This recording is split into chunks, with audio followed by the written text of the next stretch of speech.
My dad once told me a story so strange, so impossible, that I still don't know if it was a ghost, a guardian, or something far older watching over him in the jungles of Vietnam. Before my dad passed, he told me something he'd never shared with anyone except his grandmother, something that haunted him for decades. He said it happened back in the late 1960s, deep in the jungles of Vietnam. He was part of a small American team, just him, one other American, and 5 South Vietnamese fighters called CIDG strikers. Their mission was simple but dangerous: sneak into enemy territory and plant seismic ground sensors along the trails the North Vietnamese army used to move troops and supplies. They'd been out there for 2 days already, tired, sweaty, their clothes soaked through with humidity. Every sound in that jungle felt alive: birds chirping, insects whining, monkeys barking somewhere far off. He told me it was one of those heavy, still days when the air feels thick enough to chew. That afternoon, he and 2 of the strikers split from the group to watch a trail intersection, one of those narrow dirt paths worn down by years of footsteps and bicycle tires. They found a thick patch of brush and settled in to observe. 4 hours. Nothing. Just the slow crawl of time. The occasional buzz of a mosquito. The smell of damp earth. After 3, maybe 4 hours, my dad decided it was time to move. He checked his map, took one last look down the trail, and got his men ready to shift position. That's when it happened. He said his voice got quiet here. He stepped forward, just about to break cover,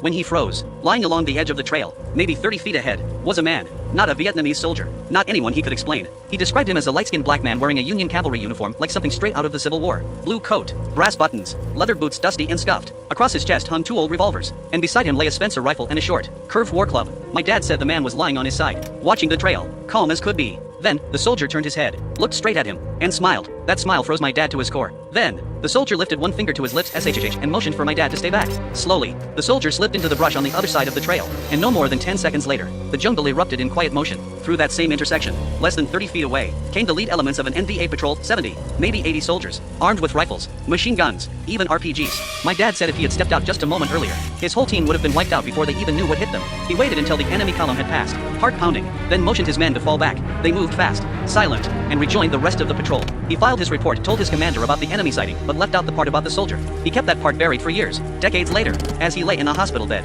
he finally told me, and I asked him, "Dad, who do you think that soldier was?" He said he didn't know, but when he told his grandmother about it back in the 70s, she smiled without even opening her eyes and said, "You saw Old Red Tom." Old Red Tom was my dad's great-great-grandfather, a half-black, half-Creek scout who fought for the Union and later rode with the U.S. Cavalry, known for carrying 2 pistols, a Spencer rifle, and a Creek war club into battle. So maybe what my dad saw in that jungle wasn't a ghost at all. Maybe it was family, watching over him one last time.